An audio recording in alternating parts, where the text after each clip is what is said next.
many lives as we can get in there. We like to emphasize the live aspect of this. But sadly, we're actually going to be talking about somebody who did a lot of unaliving. We are covering a topic that is very interesting to me as a true crime aficionado. Carl Panzram was an American serial killer who operated during the early part of the 20th century. Today is actually the date of his execution back in 1930, but we're talking to you about it here on Valley News Live in Fargo, North Dakota, because Carl Panzram is a son of East Grand Forks, just about an hour, 20 minutes north of here. Grew up there, spent a good chunk of his life up until about the age of 13, 14 when he became pretty itinerant. And in order to get some perspective on this very fascinating, super far-ranging historical case, we have an expert on the subject, independent author and filmmaker, award-winning on a whole lot of different fronts, John Borowski here. And I know I can get you full screen. Hold on a second. I can do this. There it is. All right. And John, thank you so much for coming in on the program, donating your time here. How's everything going for you right now? Good. Thank you for having me. Yeah, it's a great day here in Chicago, and I'm excited to talk about Carl Panzram. Now, you mentioned being a Chicago guy, and I just wanted to kind of dig into your background on this because I know that the very first movie that you did was about H.H. Holmes, who people might know if they've consumed other true crime stuff such as Devil in the White City, and he's had a lot of media done about him as well. Was that sort of your jumping off point, where once you dug into H.H. as a Chicago guy, then your interest in the subject became stoked, or was it true crime for you always from the beginning? No, it was, well, my background was always, I loved horror films. So, that kind of made my interest in true crime. But I didn't know when I was younger about these stories. So when I was doing a report in college about Chicago history, I read about the castle of H.H. Holmes and it fascinated me. And then I looked into it and nobody ever made a film on this guy. And I thought, wow, that's amazing. Not just Chicago, but the World's Fair aspect. And that was definitely my jumping up point. That was my first film, won a ton of awards. So I figured, who could I do next? And I just kept going with that and then continued making true crime documentaries, specializing in serial killers, 2 seasons of a TV show, and now a mini series on John Wayne Gacy, which is coming out soon. Fantastic. And I'm going to ask you to give us more details on that later when we're wrapping up, so we know exactly when the release date on all that is and everything.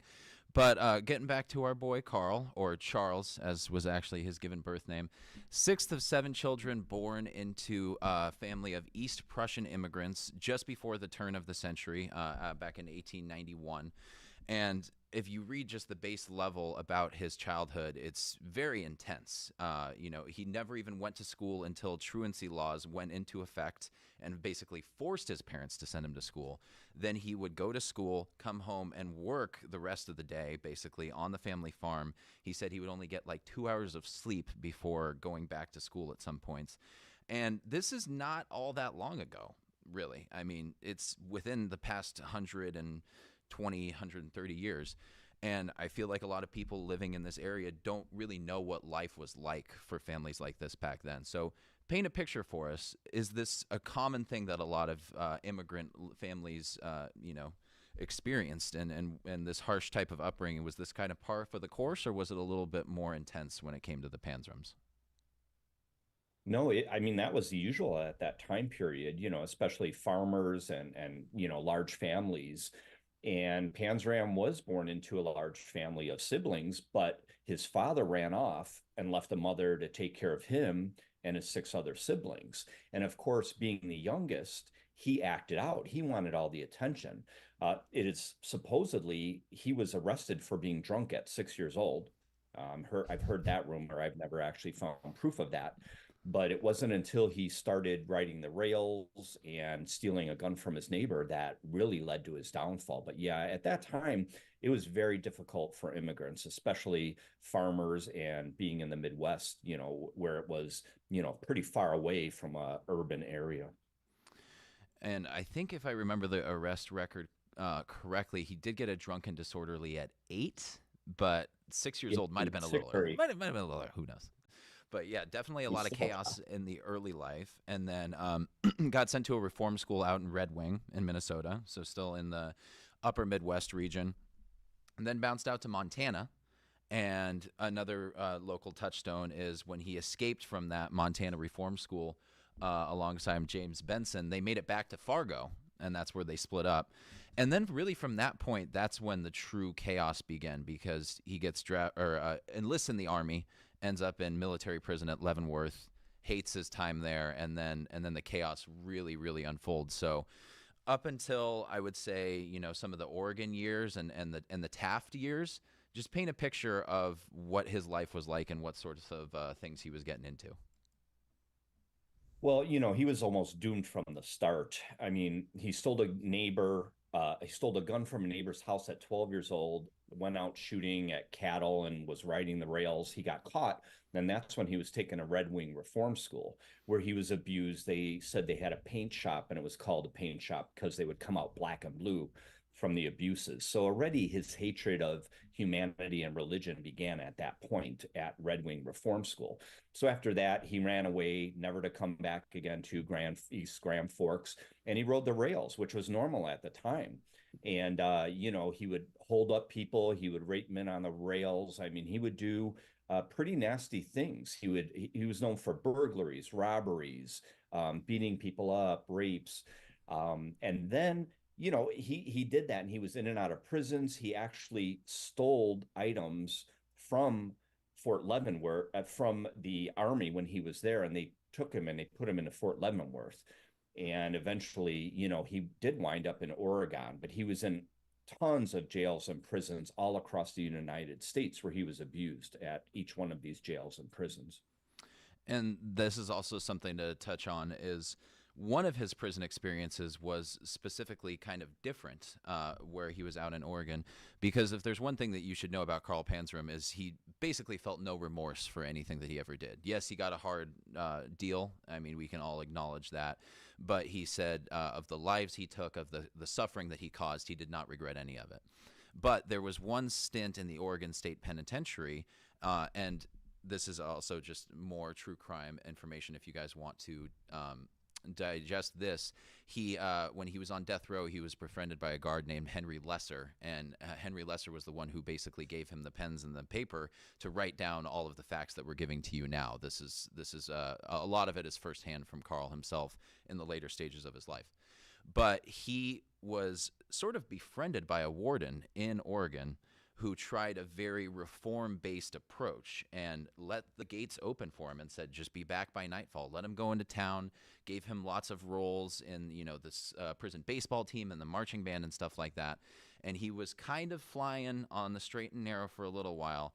And then he, in his own words, messed up, stayed out too late, basically broke the curfew and destroyed the trust that he had with the warden. And I always remember the quote, which is, when I left there, I felt I would rather die than be brought back to the prison to face Spud Murphy. And I just thought that it's always been such like a really telling glimpse into the humanity almost, where it seems like, he was never shown these kinds of kindnesses, and it took him so aback, and he felt so guilty for this one thing. So is that what you also got from that? Did you feel any empathy for him at that point? Or what do you read into his psychology from that chapter in his life?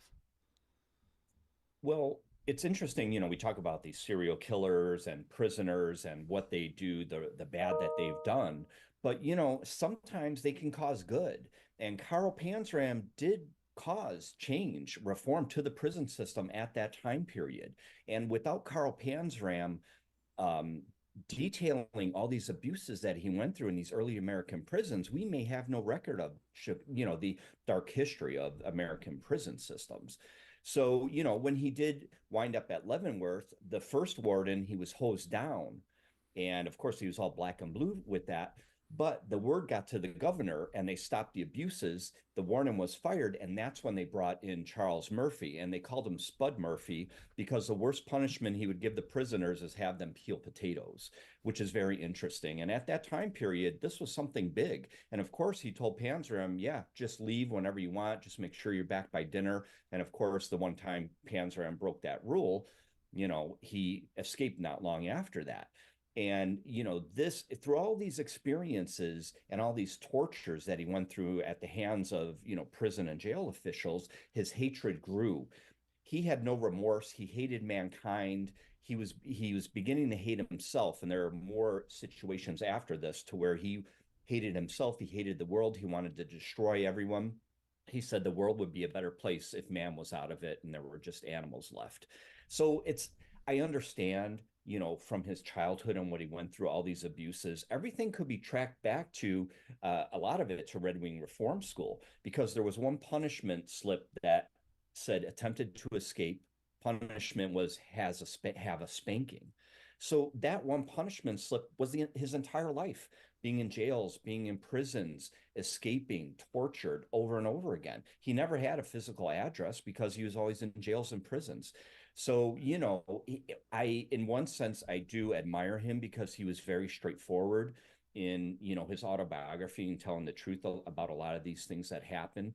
But it's hard to feel sorry for him, and it's hard to prove any of these murders. Actually, there's no proof of any of them at all. So, we could talk about that for hours as well. But yeah, he was definitely remorseless in his crimes.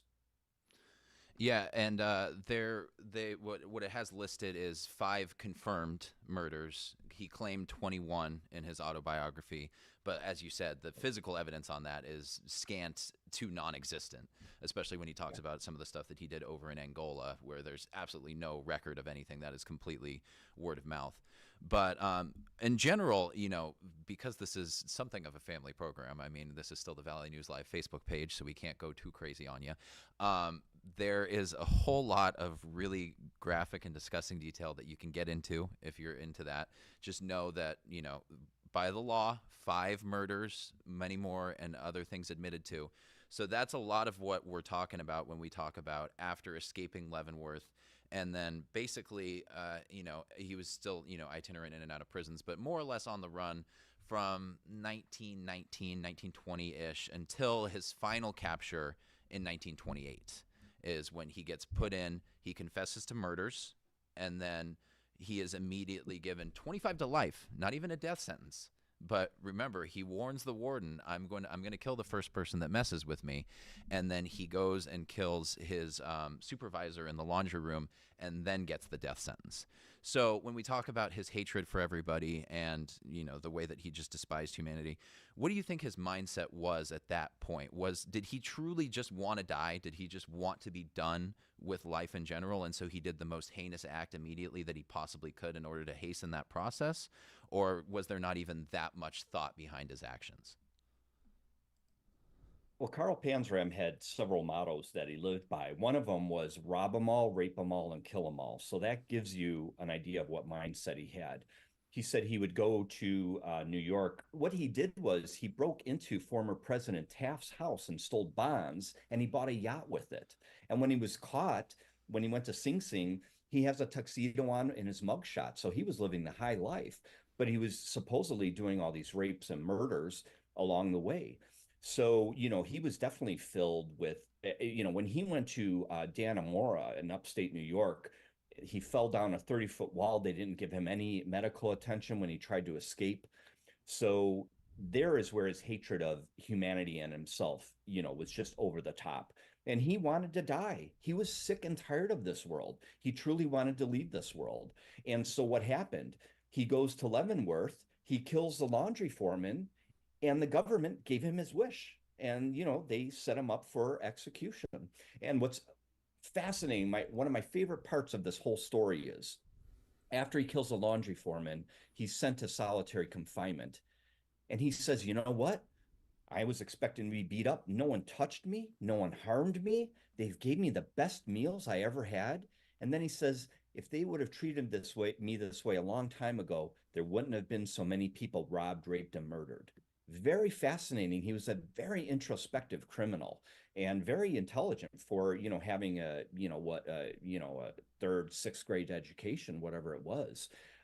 So yeah, at that point, he definitely wanted to die.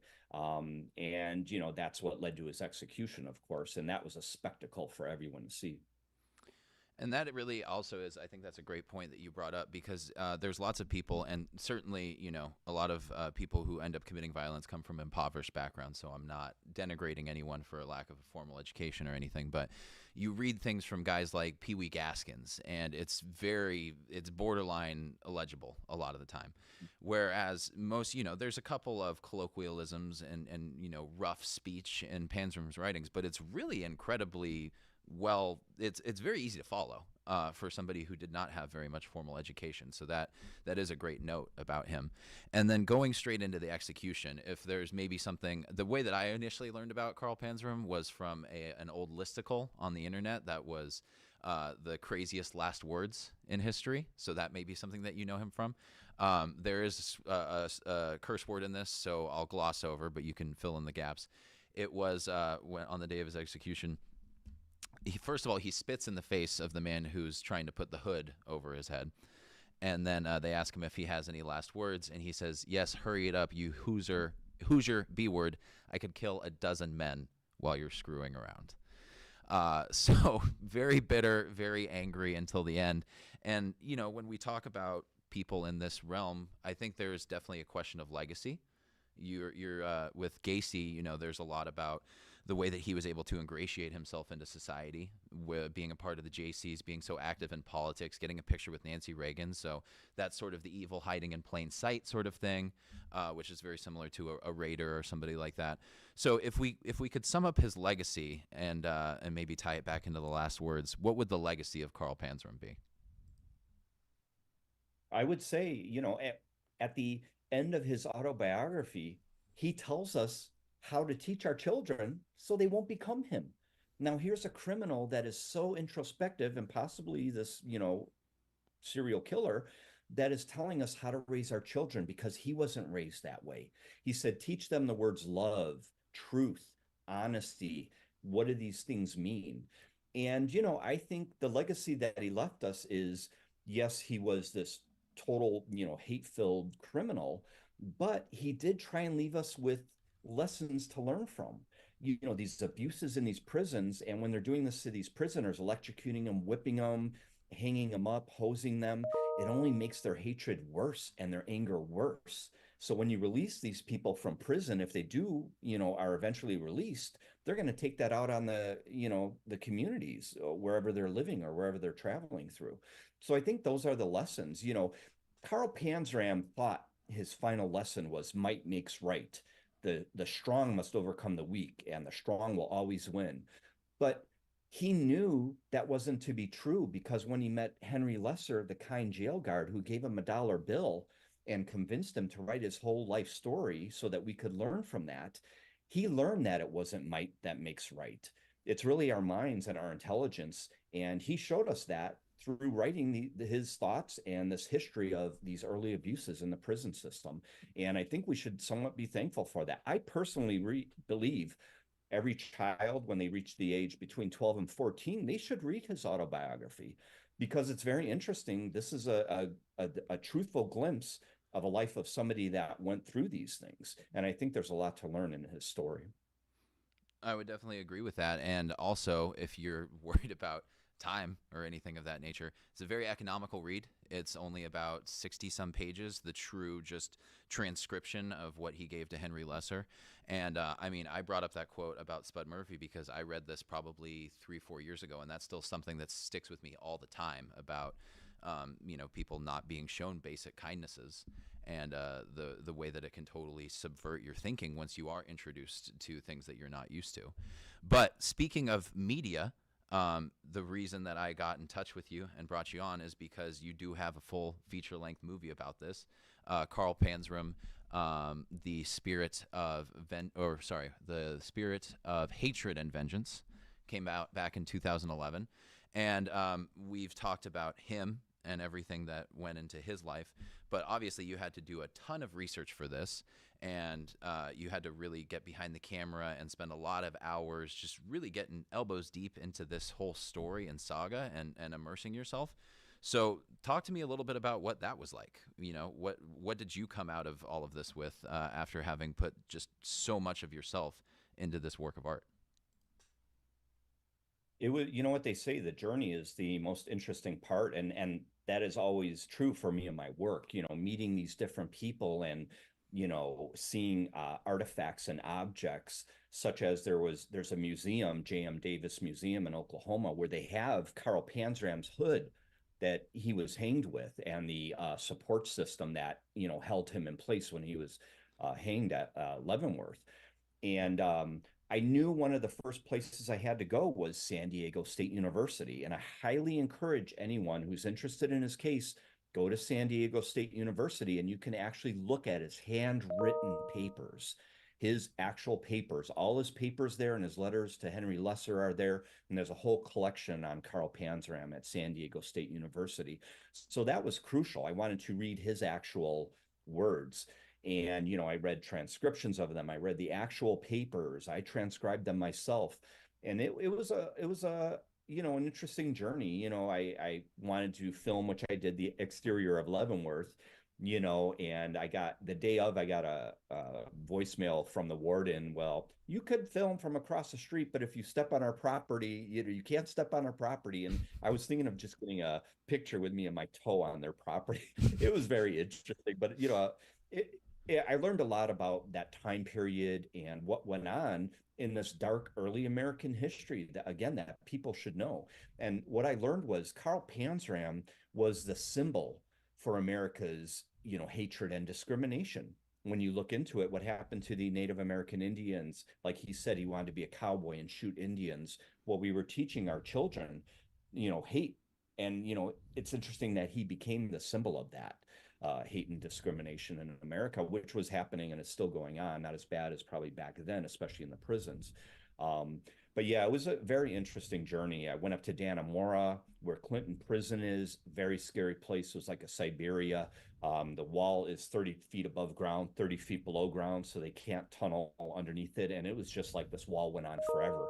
And I would see the guards lowering down the key to the next guard for the shift because obviously, no one had the key but the guard up there, so no one could get in and get up and take over.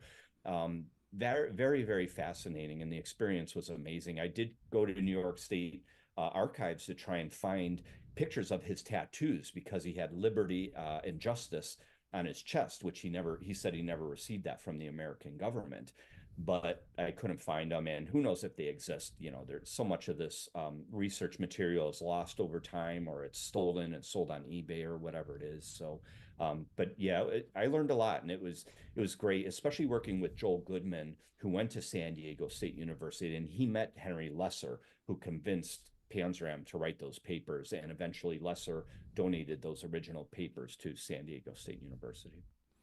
Indeed. And yeah, I mean, I'm sure that there has been great reform in the prison system and everything, but still, I understand the temptation. But when they say don't step on our property, I probably am going to listen to the people with guns in the towers. You never want to take the risk, but I think you probably played it safe on that one. And then yeah, Dannemora Clinton Correctional. That is another legendary prison. That's where Joel Rifkin is now. Tupac spent a little bit of time up there. So really a whole cast of characters. But speaking of more characters, we touched in the beginning about the John Wayne Gacy work that you're doing right now, and you've done stuff on him before. You had a book that already came out regarding Gacy and everything. So I was going to ask you about what else you got in the fire, and feel free to tell me about any other projects that you'd like to shout out while you have the opportunity. But give us a release date on the new Gacy project and what sets this apart from the other media that's been created about him, because there's definitely been a rush. I mean, around the Dahmer era, they put the tapes out and everything like that. So there's a lot out there. Tell us what you're bringing to the table. Yeah, I've been working on this mini series on John Wayne Gacy for 5 years. It started out as a film, but then I began collecting so much information and interviews, and everyone from the case was still in Chicago or the Chicagoland area. I had to fly the assistant state's attorney, Larry Finder, in from Texas, but he was the only one that I had to fly in because everyone else was here. So I thought it was an injustice to the Gacy story if I just made another film. And I wanted to go into detail. All my films, I put the serial killer under a microscope and go into detail on everything. And I found many new things. One of them was that there was not a smell in that house. And, people have believed this for over 30, 40 years. But there wasn't, that they made that up to get the second search warrant to go in the house to search for the bodies. But there are many other things that I discovered because I'm a Chicago native. So doors opened up to me that may not have opened to Hollywood. And, it might be a Chicago thing, but again, I think they respected me for that and letting them know that I'm a Chicagoan and an independent filmmaker. But there's a lot. It's 8 hours, 8-part miniseries. It's the first chronological miniseries on his case, the first length of this, 8 hours. And it's everything from the day he was born up until now, which covers all these conspiracy theories, such as, are there more bodies? Did he have accomplices? Was he part of a child porn ring? And I go into that and I talk to all the experts. I believe I have like 25 experts who actually were involved in the case, the detectives, the prosecutors, and it's pretty epic. So I think people are going to enjoy it, and it's definitely something different and a modern retake on it. And as far as in the future, I began a documentary on Jesse Pomeroy, who was 14 in 1865 in Boston when he murdered two other little children. And I feel his story is very fascinating because when they sat him down, they asked him, "What should we do with you?" And he said, "Put me somewhere where I can't hurt more people." He knew at 14 he was going to kill again.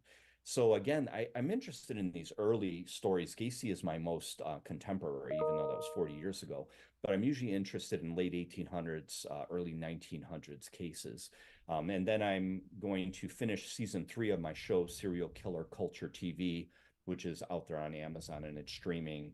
And season 3 will be very interesting, including some coverage of BTK, including a recording I have of him and some other interesting aspects of serial killer culture.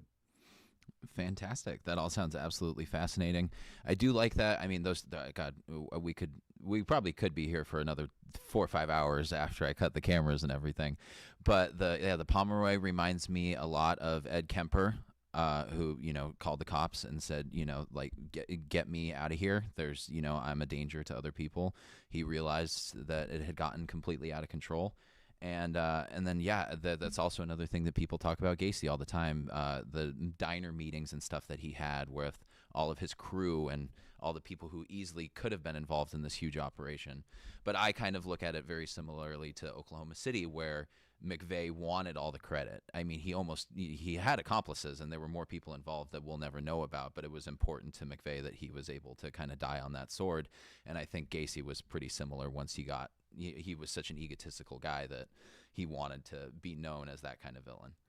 But it'll definitely be interesting to check that out. I'm going to be really, really engaged with that because I love the idea of everything being chronological. I don't like the skipping around. I like things building in that way. Does Robin Gecht make an appearance? Do we touch on his little bit of construction work, or? No, he didn't, but there is a letter from him in my book, John Wayne Gacy Hunting a Predator, in where he wrote one of my friends, and he said, "I had nothing to do with Gacy. I never met the guy."